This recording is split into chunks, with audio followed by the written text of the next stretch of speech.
בני, אני חוזר לאותו יום נורא פעם אחר פעם, 12 באפריל 1999. אסון יכול להכות באומה שלך, במדינה, אפילו בדלת של השכן, אבל כל עוד הוא מכה במישהו אחר, זה עדיין במרחק בטוח ממך. קמתי לרוץ ולהשיג עזרה.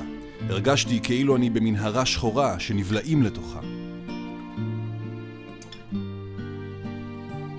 אחיה של אשתי היה בן 20 כשנפל חלל ב-2002. הם התחילו להרביץ לו בידיים וברגליים עד שנפל על הכביש.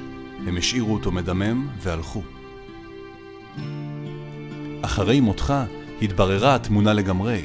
הפכת עבורי לסמל ודגל במאבק הבלתי נגמר הזה.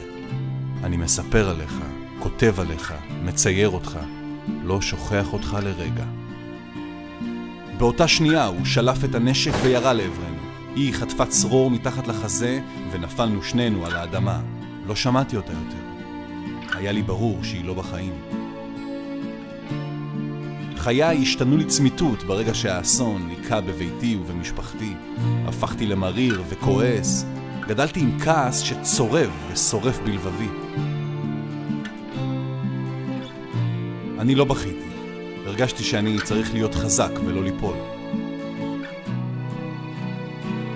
ואני בוחר לשים בצד את אותו זעם שליווה אותי כנער מתבגר.